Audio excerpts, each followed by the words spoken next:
que Cristo nos libertou.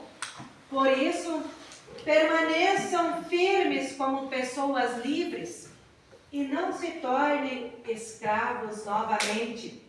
Gálatas, capítulo 5, versículo 1.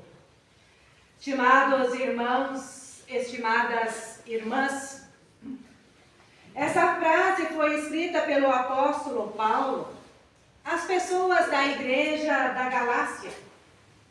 A afirmação categórica de Paulo é que Cristo nos libertou. E o alerta com a mesma força é que os Gálatas não se tornem escravos novamente. Por que Paulo defende a liberdade de forma tão contundente? Por que ele a defende? Paulo era judeu e, como tal, alguém que buscava se relacionar com Deus, cumprindo a lei de Moisés, a lei que encontramos nos primeiros 5 livros da Bíblia.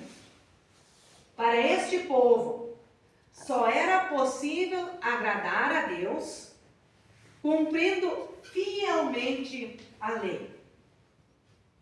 Era por meio dela que o povo entendia ser possível se reconciliar com Deus, estar em paz com Deus e obter a salvação.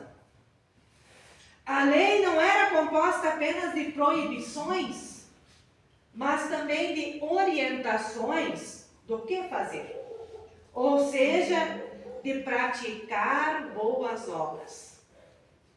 Paulo mesmo, antes da sua conversão, quando se chamava Saulo, buscava agradar a Deus fazendo o que estava escrito na lei. Foi isso, por exemplo, que o levou a perseguir as pessoas cristãs. Ao persegui-las, ele pensava que estava cumprindo a vontade de Deus. Mas a sua conversão abriu uma nova visão para ele. Quando ele se depara com a graça, com o amor de Deus revelado na cruz de Cristo, ele percebe que não estava se aproximando de Deus, cumprindo a lei, mas estava justamente se afastando de Deus. Paulo passa a entender que é pela sua graça que Deus o aceita, e não pelo que ele consegue fazer.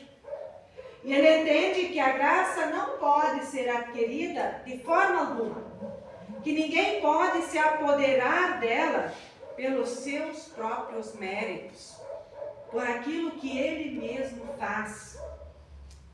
Ele entende que a graça de Deus é algo acessível somente pela fé. E é justamente nisso que reside a liberdade que Paulo encontrou. Essa é a liberdade para a qual Cristo nos libertou. A graça de Deus nos liberta de nós mesmos, nos liberta das nossas ambições de santidade, nos liberta de dizer como o fariseu disse em sua oração: graças te dou, porque não sou como aquele ali. Nos liberta de fazer o bem, para no fim darmos um carteiraço em Deus e dizer: Senhor, deixa eu entrar porque fiz tudo certinho lá embaixo. Por isso afirma no versículo 21, vamos olhar na Bíblia: eu me recuso a rejeitar a graça de Deus. Eu me recuso a rejeitar a graça de Deus.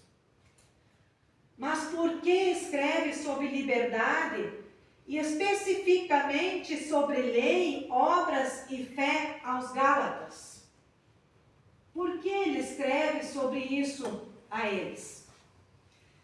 é porque as comunidades da Galácia eram formadas por cristãos de origem judaica e não por cristãos de origens diversas.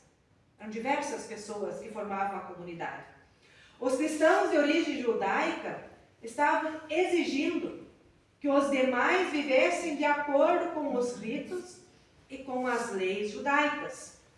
E antes disso, nem mesmo estavam se sentando à mesa nas mesmas refeições. Paulo lembra que todos eles são pecadores. E todos eles, independente da sua origem, são aceitos por Deus pela fé em Jesus Cristo. E não por fazerem o que a lei manda. Por isso ele diz que está morto pela própria lei para viver para Deus. Por isso ele diz que não é ele quem vive, mas Cristo é quem vive nele. E principalmente, para Paulo está claro que viver pela lei é uma forma de anular o que Cristo fez por ele e por nós na sua cruz.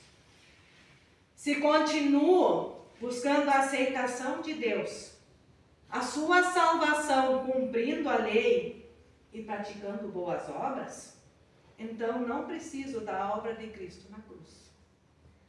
Eu faço por mim mesmo. Por isso ele diz, eu me recuso a rejeitar a graça de Deus.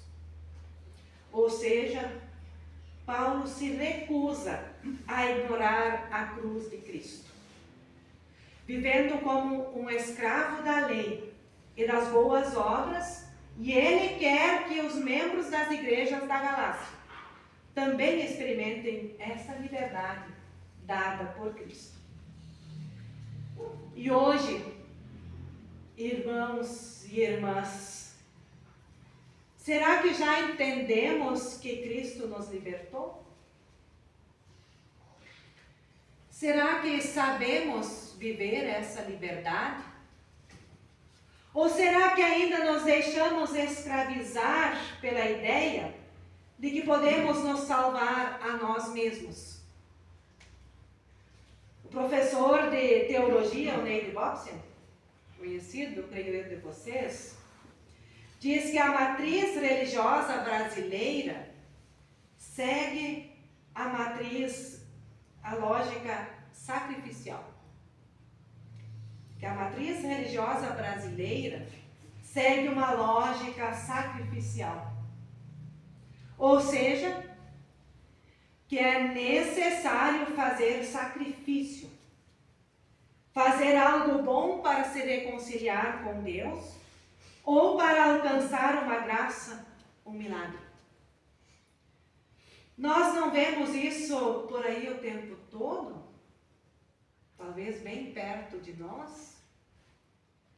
Uma vez pedi que um artesão fizesse algumas peças para um trabalho com crianças na comunidade de Estrela. Quando fui pagar ele me disse assim, não vou cobrar nada. Tenho certeza que o velhinho lá em cima está vendo tudo e vai se lembrar de mim. Alguns salões espalhados pela cidade com o nome de igreja, sobre a porta de entrada oferecem bênçãos em troca de sacrifícios. Prosperidade em troca de dinheiro e sucesso. Como se a fé fosse um treinamento. Tudo isso ofusca o Evangelho, relativiza a graça de Deus e nos aprisiona numa espécie de toma lá, dá cá com Deus. Tudo isso centraliza a vitória e a derrota, a bênção e a maldição, o sucesso e o insucesso, a alegria e frustração em nós, e o resultado é uma forma de escravidão, de ter que fazer para receber. Por isso é tão importante ouvir de novo. Para a liberdade foi que Cristo nos libertou. Por isso permaneçam como pessoas livres e não se tornem escravos novamente. Que possamos nos alegrar com a graça de Deus revelada na cruz de Cristo. Que possamos receber gratuitamente o seu cuidado e a sua bênção. Que possamos fazer o bem a todas as pessoas como testemunho diário de fé e gratidão. Que possamos viver nos ouvidos de Deus em oração por meio da fé. Sobretudo, que possamos bater o pé e dizer em alta voz, como o apóstolo Paulo escreveu aos Gálatas: eu me recuso a rejeitar a graça de Deus. Que esta seja também a nossa resposta nesta noite, seja o nosso testemunho de fé. E eu quero convidar a nós dizermos esta frase juntos, como um testemunho evangélico. Eu me recuso a rejeitar a graça de Deus. Vamos dizer isto? Eu me recuso a rejeitar a graça de Deus. Que a paz de Deus, que ninguém consegue entender, guardará o coração e a mente de vocês, pois vocês estão unidos com Cristo. Amém.